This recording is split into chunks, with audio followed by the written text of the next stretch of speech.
हाँ, तो नमस्कार मेरे प्यारे साथियों, कैसे हैं आप लोग? आज के इस वीडियो में हम बिहार बोर्ड मैट्रिक परीक्षा 2025 के लिए हिंदी के गद्यांश को बनाना सीखेंगे, जो कि आपके परीक्षा में जो है 20 अंकों में पूछा जाता है। और अगर आप इस वीडियो को देख लेते हैं ना मेरे प्यारे साथियों, तो आपके एग्ज़ाम में जो है 20 अंक जो हैं वो आपके पक्के हो जाएँगे, इस बात की मैं गारंटी लेता हूँ, है ना? तो चलिए बिना देरी किए जो है वीडियो को स्टार्ट करते हैं।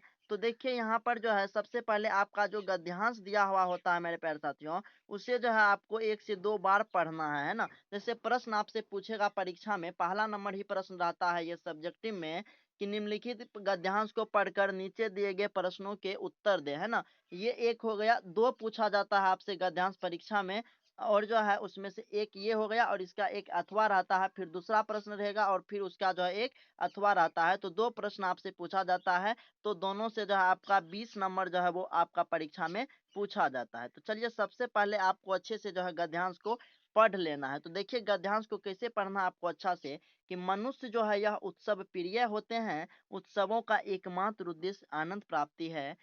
यह तो सभी जानते हैं कि मनुष्य अपनी आवश्यकता की पूर्ति के लिए आजीवन प्रयत्न करता रहता है ना? आवश्यकता की पूर्ति होने पर सभी को सुख होता है और जब हमारी आवश्यकता की पूर्ति हो जाती है तो आपको पता हम सभी को क्या होता है?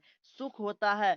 पर उस सुख और उत्सव के आनंद में बड़ा फ़र्क है। पर उस सुख में और उत्सव के आनंद में बड़ा फ़र्क है। आवश्यकता अभाव सूचित करती है, उससे यह प्रकट होता है कि हम में किसी बात की क्या है? कमी है। मनुष्य जीवन ही ऐसा जीवन है कि वह किसी भी अवस्था में यह अनुभव नहीं कर सकता कि उसके लिए कोई आवश्यकता नहीं रह गई है। मेरे प्यारे साथियों, मनुष्य जो होता है यह एक ऐसा अवस्था है मानव जीवन कि वहाँ पर जो है हम कोई भी अवस्था हो हम यह अनुभव नहीं कर पाएँगे कि हमारी आवश्यकता जो है वह शेष नहीं बचा है, बल्कि हमारा आवश्यकता जो है वो बढ़ती ही जाती है। एक के बाद दूसरी वस्तु की चिंता मुझे सताती ही रहती है, इसलिए किसी एक आवश्यकता की पूर्ति से उसे जो सुख होता है, वह अत्यंत क्षणिक होता है, क्योंकि तुरंत ही जो है तुरंत ही क्योंकि तुरंत ही दूसरी आवश्यकता वहाँ क्या हो जाती है, उपस्थित हो जाती है और उत्सव में हम किसी बात की आवश्यकता का अनुभव नहीं करते। यही नहीं, उस दिन हम अपने काम-काज छोड़कर विशुद्ध आनंद की क्या करते हैं, प्राप्ति करते हैं। किस दिन? तो उत्सव के दिन जो है हम अपने काम-काज को छोड़ कर के विशुद्ध आनंद को प्राप्ति करते हैं, है ना? यह आनंद जीवन का आनंद है, काम का नहीं। तो ये आपका गद्यांश था, ये आप लोगों ने पढ़ लिया और आपको इसे अच्छे से पढ़ के जो है, जो प्रश्न यहाँ पर दिया गया है, आपको इसका उत्तर करना है। बहुत ही आसान होता है मेरे प्यारे साथियों, मैं आपको बताता हूँ ना, आपके 20 में 20 अंक पूरे हो जाएँगे, बस आप जो है वीडियो में अंत तक बने रहिए, है ना? तो देखिए यहाँ पे आपसे पहला प्रश्न पड़ा है कि मनुष्य किस लिए आजीवन प्रयत्न करता रहता है ना? तो आपको पहला का क उत्तर लिखना है, ऐसे लिखिएगा ना परीक्षा में, एक का क और यहाँ पर उत्तर आपको लिखना है। तो यहाँ पर आपने क्या पढ़ा? मनुष्य जो है किस लिए जो है आजीवन प्रयत्न करता रहता है। तो मनुष्य जो है वो अपनी आवश्यकता की पूर्ति के लिए आजीवन प्रयत्न करता रहता है। एक का क में आपको उत्तर जो है यही लिखना है, यहाँ से लेकर के यहाँ तक आपको लिखना है। चलिए दूसरा प्रश्न आपसे क्या पूछता है देखिए, उद्देश्यों उत्सवों का एकमात्र उद्देश्य क्या है? तो आप कैसे लिखिएगा? ख का उत्तर, एक तो ऊपर में दे दिए क, ख का उत्तर आप क्या लिखिएगा? यहाँ से लिखिएगा क्या? कि उत्सवों का एकमात्र उद्देश्य क्या होता है? आनंद प्राप्ति है। ये कहाँ लिखिएगा? एक का ख में लिखिएगा आप, है कि नहीं? उत्सवों का एकमात्र उद्देश्य आनंद प्राप्ति है ना? इसके बाद आपसे पूछेगा कि मनुष्य को एक के बाद दूसरी चिंता जो है वो क्यों सताती है? तो यहाँ पर देखिए क्या कहता है? एक के बाद मनुष्य को जो है यहाँ पर दूसरी चिंता सताती है।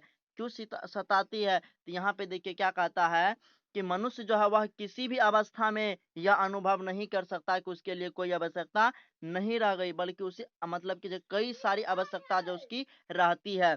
एक के बाद दूसरी वस्तु की चिंता उसे सताती ही रहती है कि नहीं? तो ये लिखना है आपको, है ना? कि वह जो है किसी भी अवस्था में यह अनुभव नहीं कर सकता कि उसके लिए कोई आवश्यकता नहीं रह गई है। एक के बाद दूसरी वस्तु की चिंता जो है उसे सताती रहती है। ये आपको लिखना है एक का ग में उत्तर। ठीक मेरे प्यारे साथियों?